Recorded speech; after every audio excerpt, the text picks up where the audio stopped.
Ethan barely slept that night. The humans had been given beautiful rooms in a tall crystal building, but comfort didn't help his worried mind. He sat by the window, watching the 3 moons of Tauri Prime cross the night sky. A soft knock on his door broke the silence. "Come in," he called. Dr. Joseph Garcia entered, looking as tired as Ethan felt. His usually neat beard was messy, and dark circles ringed his eyes. "Bad news?" Ethan asked. Garcia nodded, sitting heavily in a chair. "The Taurians have called an emergency meeting for tomorrow morning. They're very upset about what happened at the reception." "Because Sam called me Daddy?" Ethan shook his head. "I still don't understand why that's such a big problem. I've been talking with my Taurian counterpart all night." Garcia rubbed his eyes. "It's worse than we thought. The way they see it, you were claiming ownership of a child. In their culture, that's deeply wrong." "Ownership?" Ethan stood up, angry now. "That's not what being a father means. To us, no. But to them," Garcia shrugged, "their children belong to everyone and no one. The idea that one person would claim special rights to a child seems selfish and harmful to them." At dawn, the human team gathered in their common room. Lucy sat with Sam on her lap, feeding him breakfast. The boy played with his spoon, completely unaware that he had caused an interstellar problem. Karen Hayes, the communications specialist, paced near the window. Her red hair caught the light of the rising sun. Ambassador Lixta's messages use words like disturbed and concerned.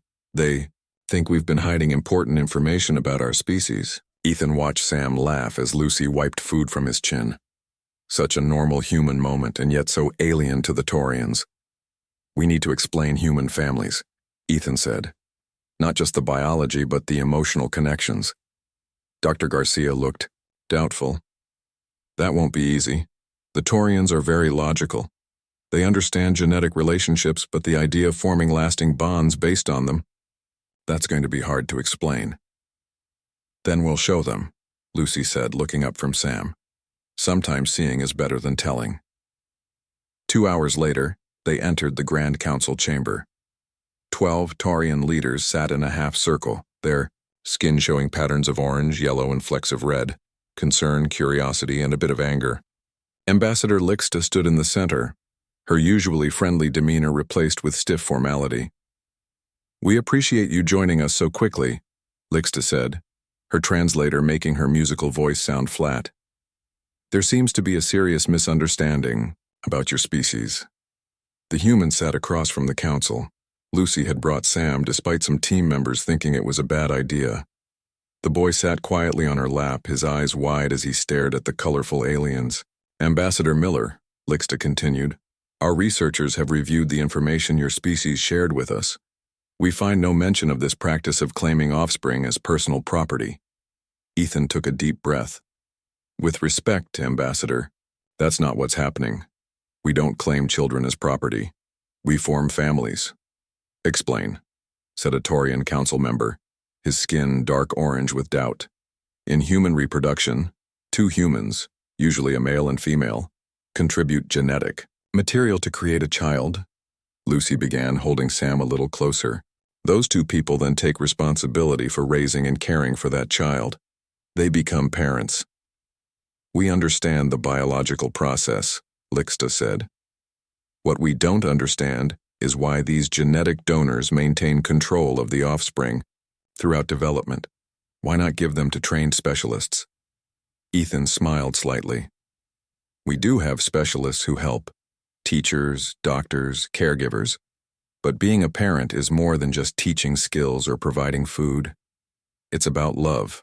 The Taurian translator paused at the word love, as if struggling to find an equivalent. "What is this love in relation to offspring?" asked another council member, skin shifting to purple confusion. Lucy stood up, bringing Sam with her. "May I show you instead of just telling you?" The Taurians looked at each other. Then Lixta nodded. "Proceed." Lucy set Sam down and moved a few steps away. "Sam, come to Mommy," she called softly. The little boy looked at the aliens watching him, then back at his mother. He smiled and ran the few steps to her, arms outstretched. Lucy picked him up, hugging him close. "I love you, Sammy," she said, kissing his cheek. "Love you, Mommy," Sam replied, putting his small arms around her neck. The Taurian's skin rippled with fast-changing colors: surprise, confusion, curiosity. "This physical bonding behavior," Lixta said slowly, "it serves what purpose?" "It creates security," Dr. Garcia explained. "Children who feel loved grow up healthier and happier." "It's a biological response," Lucy added. "Human children need physical touch and emotional connections to develop properly." Ethan stepped forward. "Sam, come here, buddy." The boy wiggled down from his mother's arms and ran to Ethan, who swung him up onto his shoulders. Sam giggled, his small hands holding Ethan's head. "Hi, Daddy, I'm high," he squealed. The Taurians watched, their skin now showing more green, a sign of interest without the earlier alarm. "When Sam calls me Daddy," Ethan explained, holding the boy's legs securely, "he's not saying I own him. He's recognizing our bond. I help protect him, teach him, and love him. In return, he trusts me and forms attachments that will shape how he connects with others throughout his life."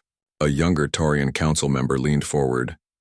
"But what of the original genetic donors? Do they maintain exclusive rights to the offspring?" Lucy shook her head. "Not always. Sometimes children are raised by people who aren't their biological parents. We call it adoption. The love and care are what matter most, not just the genetics." "And what happens when the genetic donors separate? Who claims the offspring then?" asked another council member. "The child isn't claimed like property," Ethan said firmly. "Both parents usually continue caring for the child even if they live apart."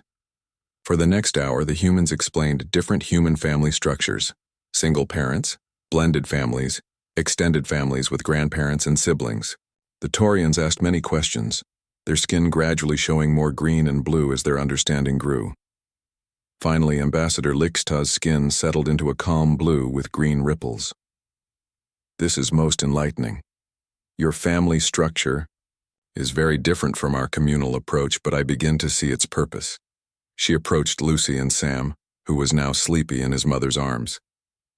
"May I?" she asked, extending one long finger. Lucy nodded, and Lixta gently touched Sam's hair. "Something Taurians didn't have. The small one seems content in this arrangement," she observed. "And you say this bonding helps your species thrive?" "It's central to who we are," Ethan replied. "Every human culture throughout our history has formed family bonds in some way. It's part of what makes us human." Lixta stepped back, addressing the council. "I propose we expand our cultural exchange to include study of these human family bonds. There may be aspects beneficial to both our species." As the meeting ended, Ethan felt a weight lift from his shoulders. What had seemed like a diplomatic disaster had turned into an opportunity. The Taurians hadn't understood human families, but they were willing to learn. Sometimes, he thought, the biggest differences between species weren't technology or biology, but the simple things humans took for granted, like a child calling out for his father. The morning sun cast rainbow patterns through the crystal walls of the human quarters. 2 weeks had passed since the tense meeting with the Taurian Council. Now, instead of diplomatic emergencies, the humans faced a new challenge: intense alien curiosity. Ethan stared at the message on his screen and groaned. "They want to know if human children imprint on their parents like Taurian lizard birds." Dr. Garcia laughed, stirring his coffee. "At least they're asking instead of assuming." 20 questions before breakfast, Ethan said, scrolling through the list. "Do human parents recognize their children by smell? Can children be transferred to new parents if the originals fail? Do parents compete for status based on offspring quality?" Lucy entered the room with Sam, who ran straight to a pile of toys in the corner. The Taurians had provided Earth-style toys after learning how human children played. "More questions?" Lucy asked, pouring herself coffee. "The Taurian scientists have discovered human families," Ethan said with a smile. "Now they want to study us like we're fascinating bugs." Karen Hayes joined them, her red hair tied back neatly. "It's not just questions anymore. They've sent an official request for a structured learning exchange." She handed Ethan a tablet with the Taurian proposal. He read it quickly, his eyebrows rising. They want human families to visit their childcare centers, he said, and they want to observe human families in their natural habitat. Like a zoo exhibit? Lucy frowned. Not exactly, Karen said. More like cultural anthropology. They're genuinely curious about how our family bonds work. Dr. Garcia leaned forward, suddenly interested. This could be valuable for both sides. We've been wanting to see more of their social structures, too. Ethan rubbed his chin, thinking, what kind of observation are they suggesting? Nothing invasive, Karen assured him. They're proposing supervised interactions in controlled environments. Some of their childcare specialists would observe human family activities, and human families would visit their communal care centers. I think it's worth trying, Lucy said, watching Sam stack colorful blocks. Sam and I could participate. He already likes the Taurians, especially the young ones. Are you sure? Ethan asked. This isn't what you signed up for when you joined the mission. Lucy smiled. Actually, studying alien life forms is exactly what I signed up for. I just didn't expect my son to be the research subject. 3 days later, the first exchange session began. The humans had converted one of their common rooms into a play area, with toys, books, and games from Earth. 4 families from the human mission had volunteered. Lucy and Sam, Dr. Patel and his 6-year-old twins, Engineer Adams and his teenage daughter, and Dr. Chen with her 4-year-old son. 6 Taurian childcare. Specialists entered the room, their skin showing patterns of excited yellow-green. They carried recording devices and small tablets for notes. Welcome, Ethan said, acting as host. We're happy to show you how human families interact. The lead Taurian, named Zelny, bowed slightly. We appreciate this opportunity. We have many questions about your bonding practices. Feel free to observe and ask questions, Ethan explained. The families will just act normally, playing and talking as they would at home. The Taurians spread out around the room, their tall forms trying to be unobtrusive against the walls. It didn't work very well. They looked like colorful trees, planted in a playroom. Lucy sat on the floor with Sam, building a tower with blocks. The boy laughed when it toppled, then started again. Dr. Patel's twins, Asha and Arjun, drew pictures at a small table, occasionally showing their father their artwork. That's beautiful, he told them each time, putting the drawings on the wall. Engineer Adams helped his daughter with a math problem, their heads bent together over a tablet. Dr. Chen read a storybook to her son, making funny voices for different characters. At first, the humans felt awkward with the Taurians watching them, but soon they forgot about the observers and fell into normal patterns. A Taurian approached Lucy and Sam, skin flickering with curious yellow. May I ask questions? The translator conveyed. Lucy nodded. Of course. The small one looks to you, after placing each block. Why? Lucy smiled. He's looking for approval. It's how he learns he's doing something right. And this builds the bond you spoke of? Yes, Lucy said. Through thousands of small interactions like this, we form a connection. He learns to trust me, and I learn to understand his needs. The Taurian made notes on its tablet. Fascinating. Our young ones learn primarily from educational programs and each other. Across the room, Dr. Chen's son had fallen and bumped his knee. He cried out, and she immediately comforted him, wiping his tears and kissing the small red mark. 2 Taurians rushed over, their skin flashing concerned patterns. The offspring is damaged? One asked. Just a small bump, Dr. Chen explained, hugging her son. He's already feeling better. The Taurians watched as the boy's cries quieted under his mother's attention. The physical contact heals the damage? One asked. Dr. Chen smiled. Not exactly, but comfort helps reduce pain. Human touch releases chemicals in our brains that make us feel better. The bond has a physical effect, the second Taurian noted, with interest. By the end of the 2-hour session, the Taurians had filled their tablets with observations and questions. Their skin showed mostly green patterns now, understanding and interest. The next day, it was the humans' turn to visit a Taurian childcare center. The building was circular with sunny open spaces. Young Taurians of different ages moved freely between activity areas. Adult Taurians supervised, but they rarely intervened. Our young ones stay here from emergence until they reach selection age, Zelny explained as the group toured the facility. They learn social integration, basic skills, and eventually specialize in areas matching their abilities. They live here full-time? Dr. Patel asked, watching a group of young Taurians playing with something that looked like floating bubbles. Yes. It provides stability and consistent education, Zelny said. The caretakers work in shifts, so there is always supervision. But who do they go to when they're sad or scared? Lucy asked, holding Sam's hand as he stared wide-eyed at everything. Zelny's skin flickered thoughtfully. They have comfort specialists for emotional needs, but we encourage self-regulation from an early age. The humans watched as a very small Taurian fell while walking. Instead of crying, it stood up and continued as if nothing had happened.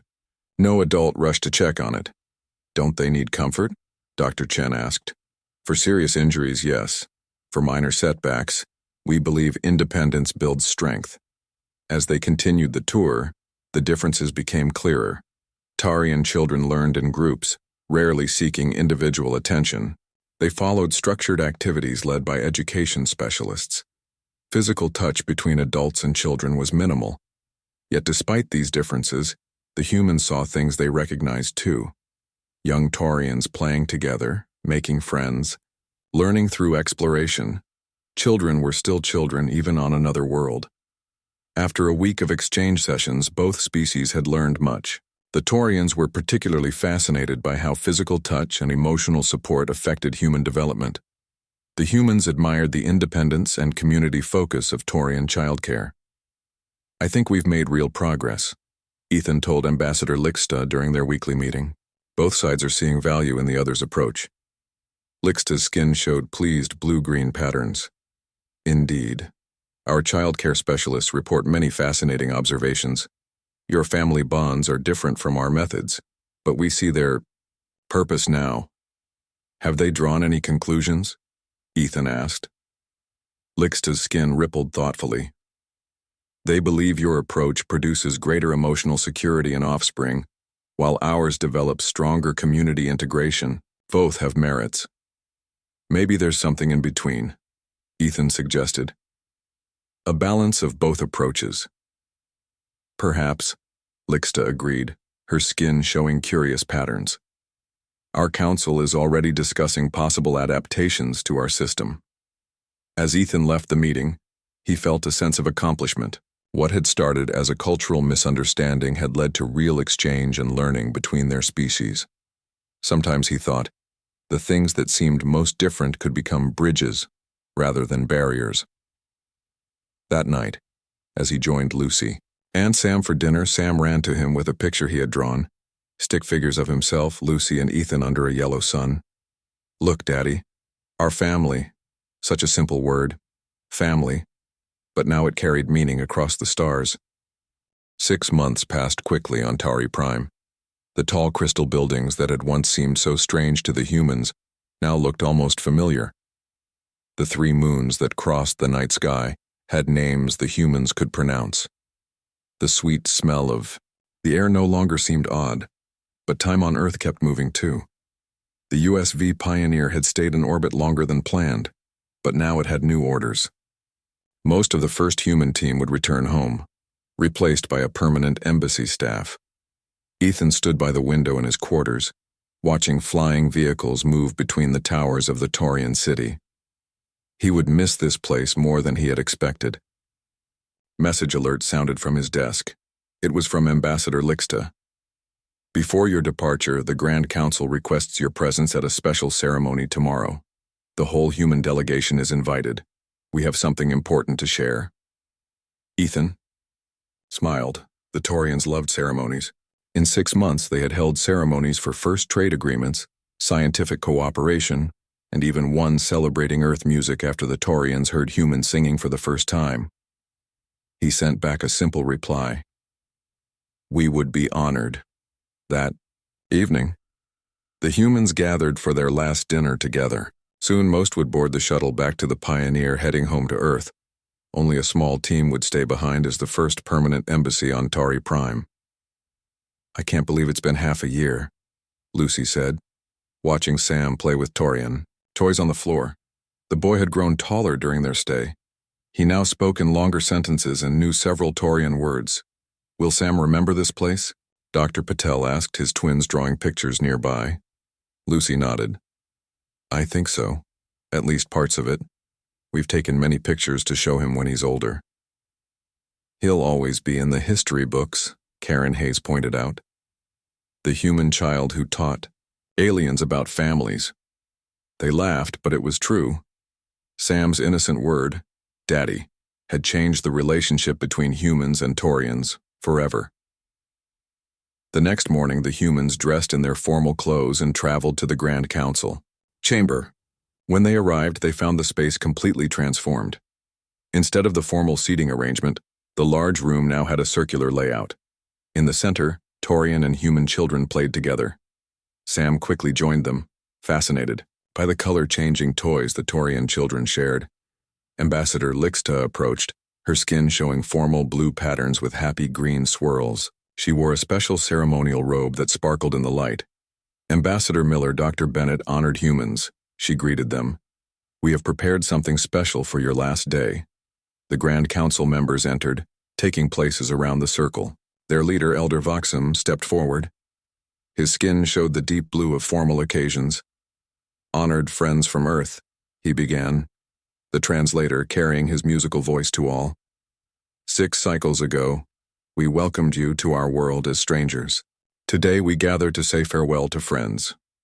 The Taurians in the room rippled their skin in a wave of green, a sign of agreement. "When you first arrived," Elder Voxum continued, "we discovered a profound difference between our species. Your concept of family was foreign to us. The small one's word, 'Daddy,' caused great confusion." Some of the humans smiled, remembering the diplomatic panic that had followed. "But from this misunderstanding came great learning," the elder said. "We have studied your family bonds with great interest. We have observed the connections between human parents and children. We have seen the strength these bonds create." He gestured to the children playing in the center. "Look there, the future of both our worlds, learning together already." Ethan watched as Sam showed a young Taurian how to stack blocks. The alien child copied him, its skin flashing happy yellow when the tower grew taller. After much consideration, Elder Voxum announced, "The Grand Council has approved an important change to our next generation's development program." A murmur ran through the humans. This was unexpected. The elder raised his long arms. "While our reproduction will continue, as it always has, we are starting a new program for child development. Young ones will still learn in our communal centers, but now each child will also have dedicated nurturers, similar to your concept of parents." Lixta stepped forward to explain. "These nurturers will not replace our traditional education, but add to it. Each young one will have 2 adult Taurians who form special bonds with them, providing individual attention and emotional support." The humans looked at each other in surprise. This was a fundamental change to Taurian society. "We believe," Elder Voxum continued, "that both our approaches have value. By combining them, we hope to raise young ones with both strong community, connections, and deep personal bonds." He gestured, and a group of adult Taurians stepped forward, each moving to stand near a specific child. Their skin patterns matched in subtle ways, showing a connection. "These are our first volunteer nurturers," Lixta explained. "They have been paired with young ones based on compatibility testing. They will spend special time with their assigned children, forming bonds while the children continue their communal education." Lucy leaned toward Ethan. "They're creating their own version of parents," she whispered. "Not exactly like human parents," Ethan replied quietly, "but their own way of building personal connections." Elder Voxum raised his arms again. "This program honors what we have learned from our human friends. Sometimes the greatest gifts come from our differences, not our similarities." The ceremony continued with speeches and gift exchanges. The humans presented artwork from Earth, and the Taurians gave each human a crystal that changed colors with touch. To remember our world, they said.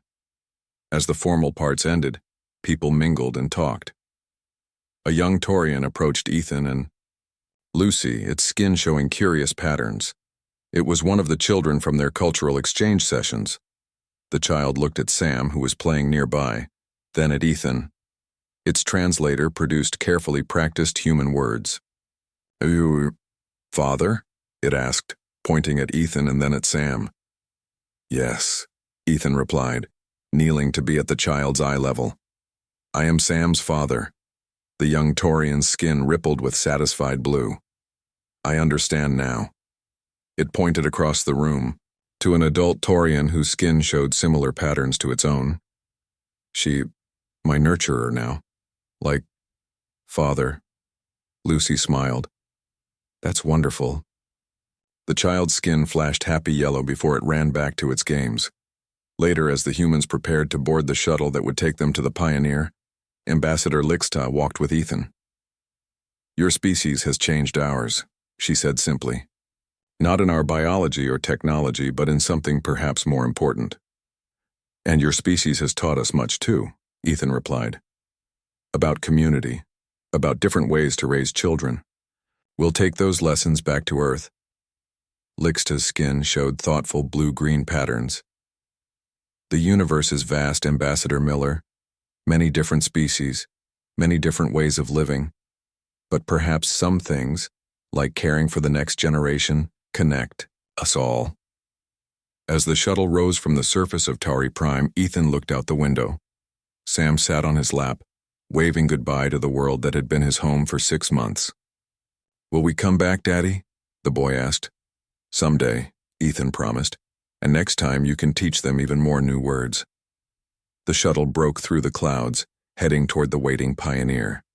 Behind them, on the alien world below, young Taurians were learning a new word in their own language, something like parent but with its own special meaning. A word that hadn't existed in their language before humans arrived. Sometimes, Ethan thought, the greatest discoveries weren't new planets or technologies. Sometimes they were simple things, like a child calling out for their father, that could build bridges across the stars. The metal floor of the USS Intrepid hummed beneath Jack Harris's boots as he walked the long corridor to Meeting Room 7. His heart beat fast in his chest. 3 days ago, he was just a regular linguist on a spaceship. Now he was about to become the main contact person with the first aliens humans had ever met. Jack stopped at the door and fixed his blue uniform. He ran a hand through his short brown hair and took a deep breath. The door slid open with a soft hiss. Inside, Captain Frank Nelson stood with 2 other officers, and the strangest being Jack had ever seen. The alien looked almost human, but not quite. Her skin glowed with a soft purple light that seemed to shift and change. Her face was a bit longer than a human's, with high cheekbones and a pointed chin. But it was her eyes that caught Jack's attention. Big, bright violet eyes that seemed to see right through him. "Lieutenant Harris, meet Ambassador Zelia of the Varelian people," Captain Nelson said. Jack stepped forward and gave a small bow. "It's an honor to meet you, Ambassador." Zelia tilted her head, studying him. Her skin changed from purple to a soft gold color. "The honor is mine, Lieutenant Harris. Your language skills are why I asked for you." Jack blinked in surprise. "You asked for me?"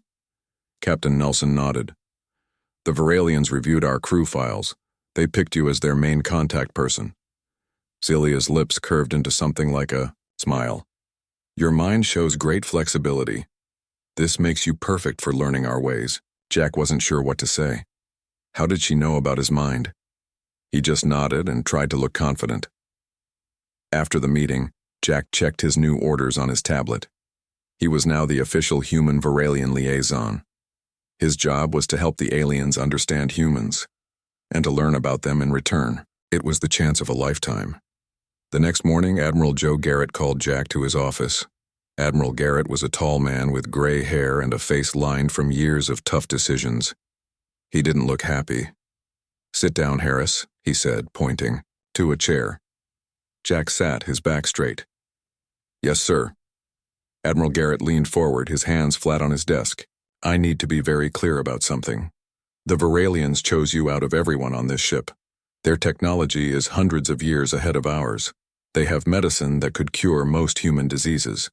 They have weapons that could destroy planets.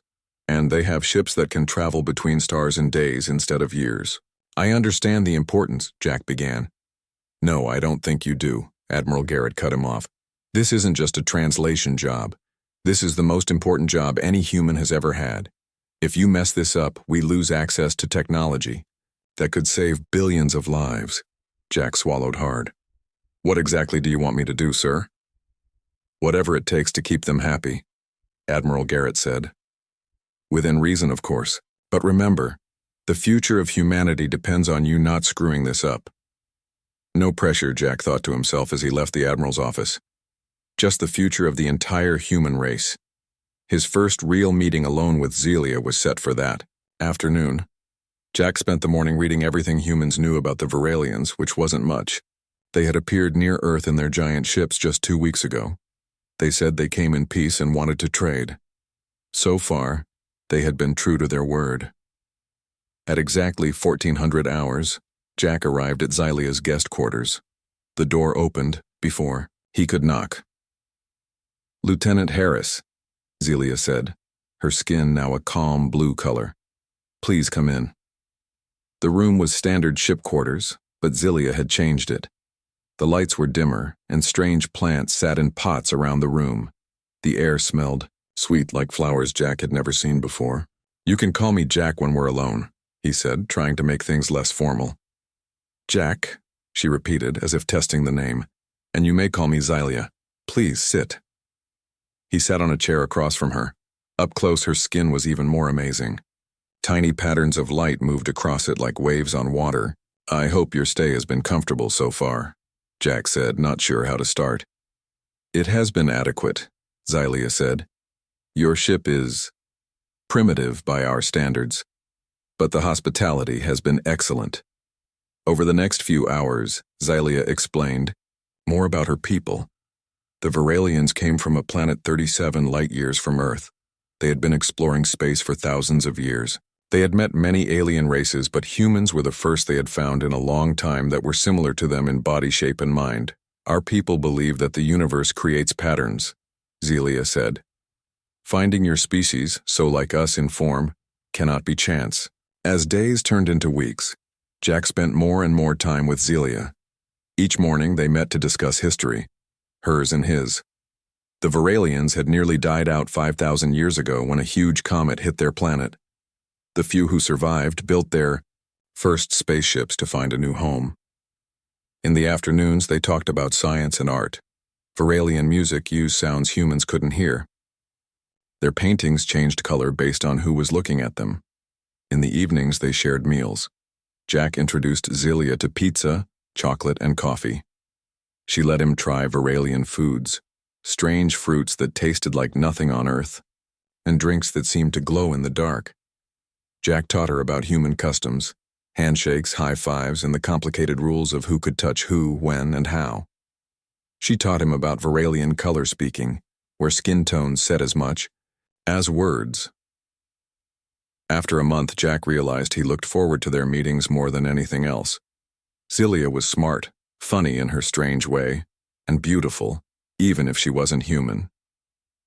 One evening, as they sat drinking tea in her quarters, Zelia's skin turned a deep blue color Jack had never seen before.